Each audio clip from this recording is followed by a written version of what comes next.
What's up, everyone? Welcome to this day in Philly sports history for August 31st, 2024. I'm your host, Jim Montgomery. Welcome to a Saturday edition of the podcast. Yes, it is the last day of August. September 1st is tomorrow, which means football is right around the corner. Fantasy football drafts are happening. Today's the official kickoff of, I don't know why they call it week 0 last week for college football, but this is week 1, but the first Saturday of a full slate of games. Count me in. The weather is a little bit crisper outside, and things are looking good. Sign me up for fall. I'm over it. We are also, tomorrow kicks off our 2-year anniversary celebration. Hard to believe it's been 2 years, but I want to celebrate with you. I'm giving away a Philly Goat t-shirt of your choice. All you need to do is, starting tomorrow, send me a text message, leave a voicemail on the Back to the Future voice and text line, and be a subscriber to the YouTube channel, and you will be entered into a random drawing to get a free Philly Goat t-shirt of your choice. They have a wide selection. They got you covered. You guys know I talk about them all the time. I'm wearing my Fly shirt right now, getting ready for Eagles season. But I want to celebrate with you 2 years, just a way to say thank you. You will be able to enter in a random drawing for a free Philly Goat t-shirt. All you need to do is send a text message, leave a voicemail on the Back to the Future voice and text line 267-495-8531 starting tomorrow throughout the rest of the week, and also be a subscriber to the YouTube channel. I'm looking forward to a fun week as we get ready for the 2-year anniversary on September 8th. Going to have some fun with the number 2 in Philly sports. So looking forward to that. But just a way for me to say thank you for 2 years of loyal support. Also, check me out on social media, Jimbo_Mont on Twitter and TikTok. At Philly Jimbo on Instagram. I'm on Facebook, LinkedIn. Like and subscribe. If you're on Apple Podcasts, leave a review. Same way with Spotify. All of those things help out the algorithm and help us grow this thing. I have some good things on the horizon. I haven't got as much chance this weekend as I thought I would to work on some of them, but looking forward to what year 3 brings. But be sure to interact with the Back to the Future voice and text line and subscribe to the YouTube channel to enter to win a free Philly Goat shirt. And you might as well go to Philly Goat and check them out and do some back to school shopping, because you're not going to be able to pick just one shirt. So go check them out and use the promo code Jim Montgomery for 10% off your order. That's phillygoat.com. Promo code Jim Montgomery for 10% off of your order. All right, we're going to get to the Phillies here in a minute, but let's start with the Eagles. And I think we have to have a real talk here, Philly fans. And you know, throughout the 2 years on this podcast, I like to consider myself the voice of the fans and really stick up for us, because I think the narrative is bad, and a lot of times, especially the national media and even national fans, they get lazy and say, oh, well, they booed Santa Claus. But I know that we're very knowledgeable and we know what we want. We have high expectations, and if you're not performing to our expectations, we're going to let you know about it. That's okay. But this whole Jalen Hurts and Jason Kelce thing with picking up the blitz last year, I listened to a lot of the, because I mowed the grass, I listened while I was at the gym yesterday, and so I got a chance to listen to a lot of the talk radio shows yesterday. And we got to have a talk about some things here. And let me preface this by saying, I love Jason Kelce. I think he's a great dude. I want to hang out with him. His relationship with Travis reminds me a lot of the relationship I have with my brother. But he is a human. He also was not an all-time great football player last year. So let me, and I'll get into it in a minute. But this whole thing, there's a lot of folks that were saying Jalen was passing the buck and not taking responsibility, throwing Jason under the bus, and lots of people calling in, sticking up for Jason, and that's where I have the issue. And first, there's plenty of blame to go around everywhere in that NovaCare Center from last year. But just because Jason Kelce is going to be a Hall of Famer, just because he's a great dude and really embodied what we are as Philly fans, he was not perfect. And it's okay to criticize guys sometimes. I saw this all the time, and even to this day with Chase Utley. Certain people, Philly, you don't necessarily you fairly criticize them. And I'm not going to sit here all high and mighty on my mountain and say I am perfect. I sometimes had some blinders on with the whole Donovan McNabb era. I'm willing to admit that. I still, to this day, have that. But I think sometimes we need to take a step back and look at things objectively. And we need to be better. We claim we're the most knowledgeable, passionate fan base. But to say that Jason Kelce did not deserve any of that blame the way I heard on the radio yesterday, and I know that's just a small sample size of Philly fans, but there was quite a few people that were putting this all on Jalen. And I'm like, wait a minute. So the story is, as I kind of dove into it more yesterday, obviously Jalen was asked on Thursday on the morning show about something about picking up the blitz this year, and he went into last year and basically said he wasn't allowed to because it was Jason Kelce's job. And there was a lot of folks that said, Jalen's passing the blame. Jalen's not trying to take responsibility for what happened last year. And I'm not really sure that's the case. Because as I said, there's a reason why he wasn't allowed to do that. I don't know if it's the fact they didn't feel confident in him doing it. I don't know if it's they didn't want him. I don't know. And this is quite a thing is a thing that quite possibly could be true. Maybe Jason Kelce didn't want to give up that calling. We don't know the whole backstory there. Either way, I think there's plenty of blame to go around. And at this point, I'm sick of hearing about last year. We're less than a week away from the start of this season. Let's focus on this season and stop bringing up the old shit that happened last year. Because quite frankly, it does not matter. Doesn't matter at all. Plenty of blame to go around because nobody knew how to pick up the blitz. The coaches, Jalen, Jason, anybody else on that offensive line. There's a reason why Jalen Hurts called Wink Martindale. And I think that's a missing piece sort of that nobody's going. Either way, let's turn the page and move on. Whether or not Jalen isn't taking responsibility for last year or whatever, at this point, who cares? Turn the page. Fact of the matter is, he flat out is saying it's on him this year. So he is taking the responsibility for it. I think this is a non-story. But the thing that really, I think we need to be better at being objective to everyone. Because we have no problem giving it to Joel Embiid. We have no problem giving it to Jalen Hurts. But Jason Kelce sort of was like in an untouchable stage yesterday. And I was uncomfortable with it because I saw the same thing with Chase Utley. For the most part, it's starting to turn a little bit now, more recently with the Phillies, sort of what they did over the summer. But Bryce Harper falls into that, and we can't pick and choose. Yes, they do great things. Yes, they're great guys. But we need to be fair when we do that. And to be honest, I did not like that. I think we're better than that, and we need to be better. I promise to do a better job. You need to do a better job too. And let's just be better together. But bottom line, my takeaway from the whole situation is nobody knew what the hell to do about stopping the blitz. And if it's almost like the more they tried, the worse it got. But let's move on. That was 2023. This is 2024. Move on.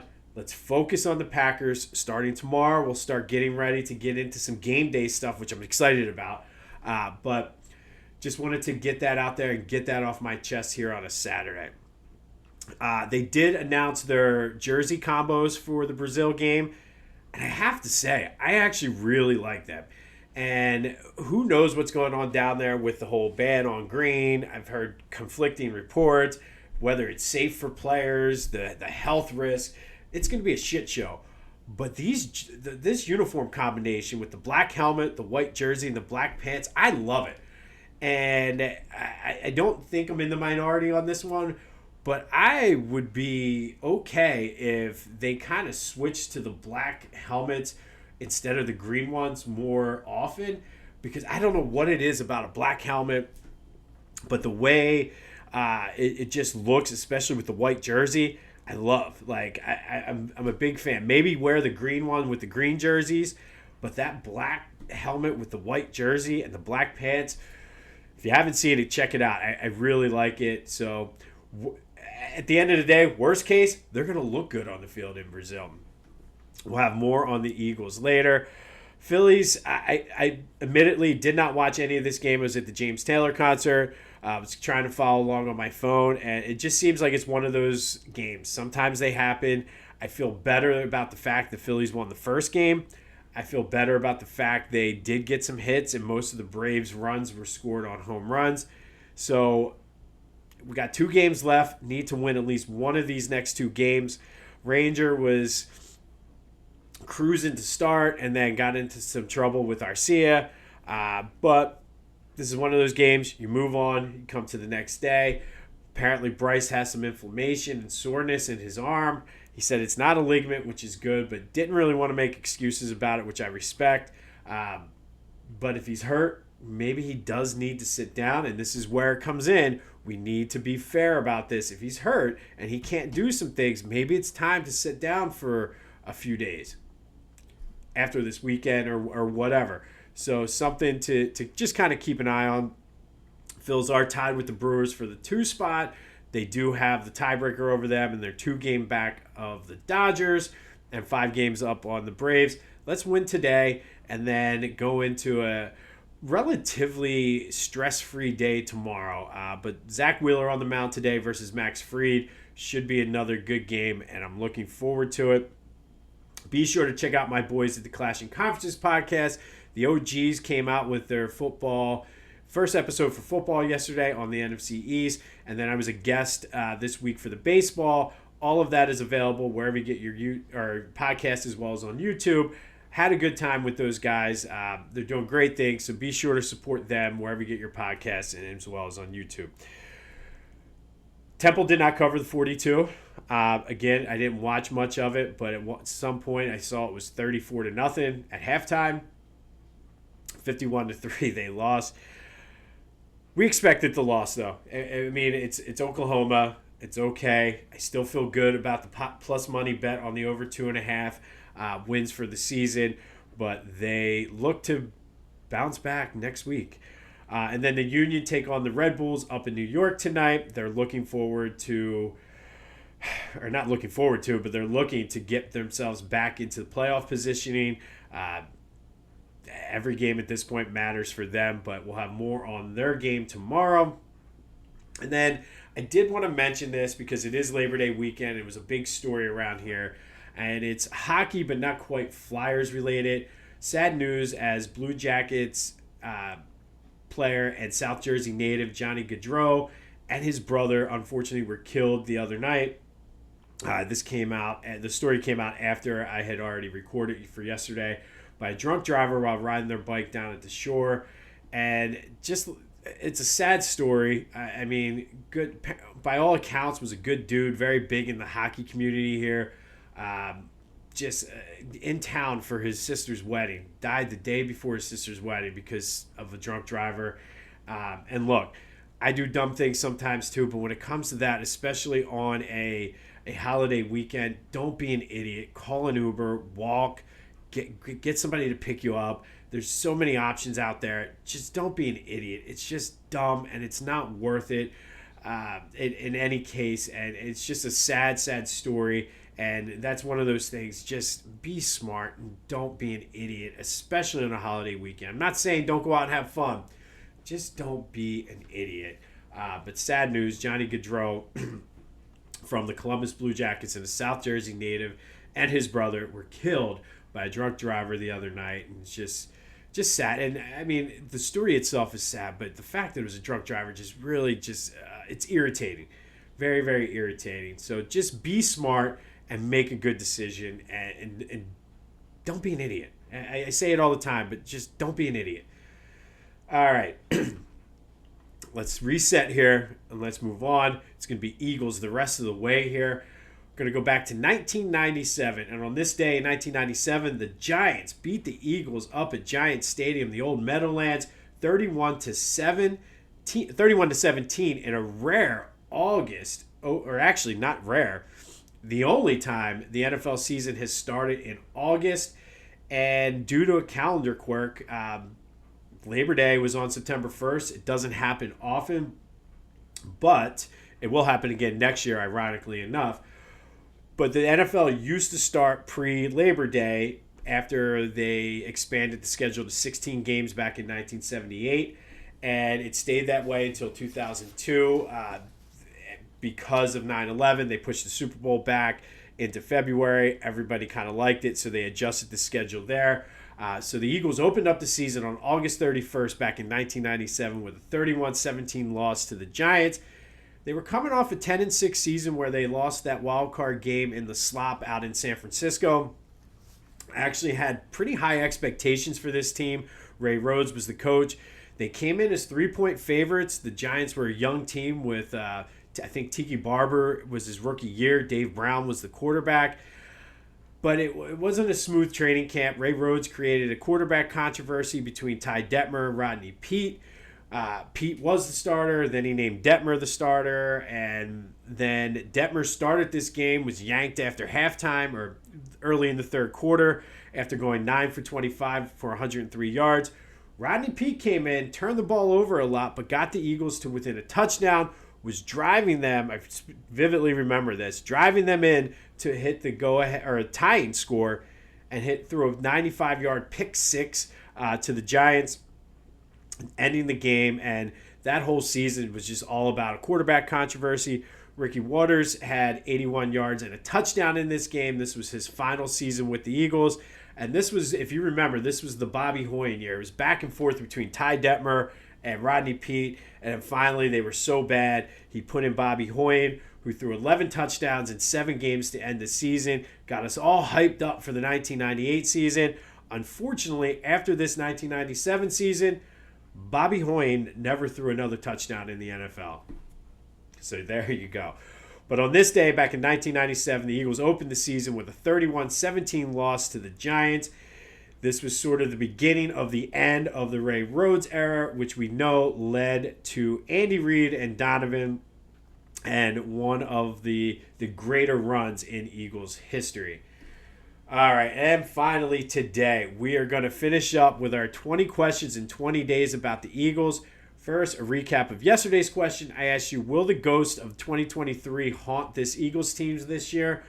Surprisingly, this doesn't happen often. 100% of the votes that came in said no, the ghost of last year will not haunt them. I don't necessarily have the same convictions, but hey, if that's what you guys think, that's fine with me. But thank you, as always, for participating in the question of the day. There will be another question later in the show. So today we went through, I gave you sort of my take on a lot of the positions, asked a lot of the questions that have been on my mind. And since this is the last one, we are going to go and just give the prediction. So in the NFC East, I think they really should not have any problems with winning the division. I think the Giants are terrible. I think the Washington's going to be better. They have a young team, but I don't think they're ready for prime time yet. I do think, and it's amazing because of not having Daniel Snyder as the owner, just how different that team is going to look.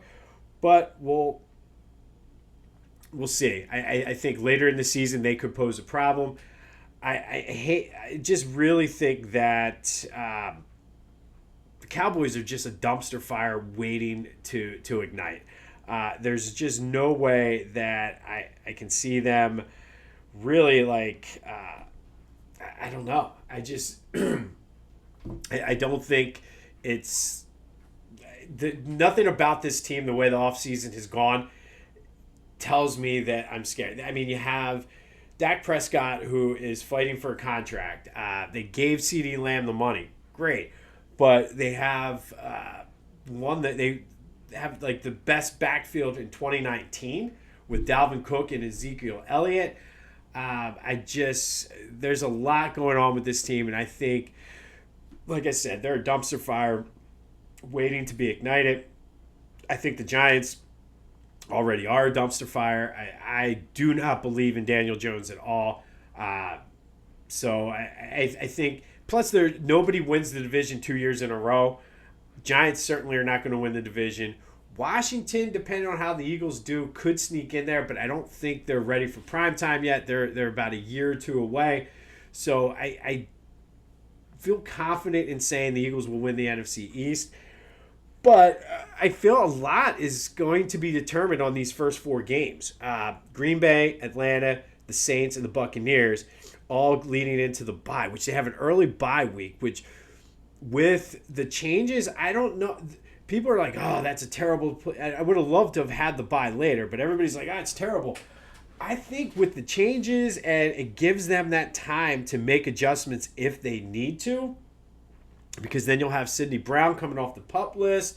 Lots of positives about having an early bye like that, especially for this team. Ideally, you'd want it later in the season, but I think with the way things are going, because that 4-game stretch, I mean, essentially you got 3 road games, and that's tough. I mean, they very easily could come out of that 0-2, 1-3. Like, it's not...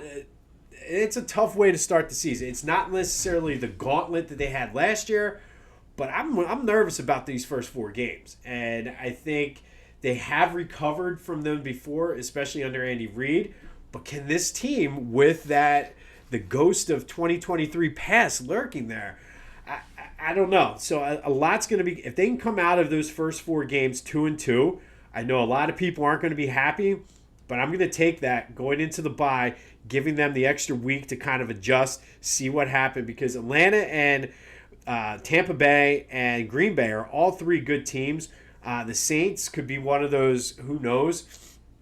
The Eagles should win that game, but I mean, that's a tough first 4-game stretch that's going to do a lot, I think, in determining the win total for this team.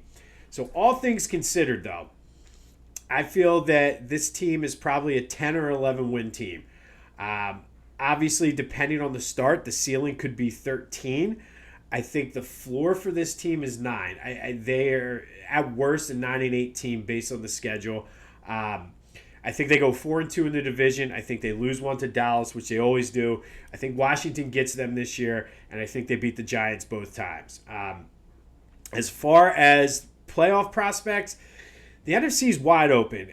Detroit could be good. We'll have to see. The Rams are a team on the rise. The Niners should be good again, but you have the whole Super Bowl hangover. There's going to be a team that sneaks up out of nowhere. Is that the Bears? Is it the Seahawks? Probably the Green Bay Packers. I'm not necessarily convinced on them as high as everybody else is. I mean, you're basing everything on Jordan Love off of a 6-game stretch, basically. And then he played well in the playoffs against the Cowboys, but it's the Cowboys in the playoffs. So I'm not as high on Jordan Love. I'm not saying he's terrible. I'm just not as high on him as everyone else is. So Green Bay's certainly in the mix, but the Eagles should be in the mix. If the defense comes together the way I think it will, and as we've gone through the questions, I told you about Jalen Carter, Jordan Davis, and how a lot is going to be dependent upon them. I think they could make a run. So my pick for them this year, they're going to win the division. I think they go 11-6. I think they get off to a slow start, though. They're going to be hot down the stretch to get to 11-6. I think they win a playoff game, maybe 2.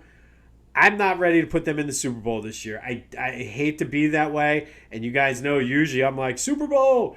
I don't see this team going to the Super Bowl this year.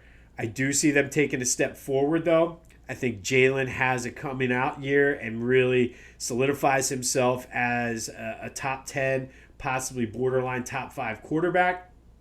I think the defense makes great strides. The young Bulldogs really come into their own. I think Quinyon Mitchell and Cooper DeJean kind of let Slay know we're ready to take over and pass the torch. And I think this is a team that should be ready to compete for a Super Bowl legitimately in 2025. I think there's going to be some growing pains this year. But like I said, 11-6, win the division. I think they can win a playoff game, possibly two. I just don't see them getting to the Super Bowl this year. So let me know your prediction. 267-495-8531. That'll get you in. Be sure to let me know. Like I said, I could be wrong. I hope I'm wrong. I hope it is a Super Bowl team. I just don't see it this year. I do think Nick Sirianni keeps his job, and I think this team will be ready to compete in 2025. But let me know your thoughts on the Back to the Future voice and text line. It's be a good thing if you want to call in tomorrow, give your season predictions. Be a great way to qualify for that free Philly Goat shirt. But the question of the day, DraftKings, as of this morning, had the Eagles win total at over under 10.5. Where are you at? Are you over or under 10.5? Get that answer in on the voice and text line. Let me know your predictions for the season. Want to vent about the Phillies. All of that is fair game. 267-495-8531. That'll get you in on the Back to the Future voice and text line. Let me know your thoughts on the Eagles. On this day back in 1997, the Eagles opened the season with a 31-17 loss to the Giants, despite a quarterback controversy that played out all season between Ty Detmer, Rodney Peete, eventually after Thanksgiving giving way to Bobby Hoyne, who gave us hope but never threw another touchdown pass after that 97 season. Phils looked to take Game 3 of this series against the Braves. It wasn't going to be easy, so I hope people weren't like, oh, they should have swept them. But vent about that. We got Zack Wheeler on the mound, feeling good. Don't be an idiot. Be safe out there. Please be safe and don't drink and drive. Don't be stupid. All right, just don't. And we'll kick off anniversary week tomorrow. This has been This Day in Philly Sports History for August 31st, 2024. My name is Jim Montgomery. Go have yourselves a Saturday, and until next time, I'll see you when I see you.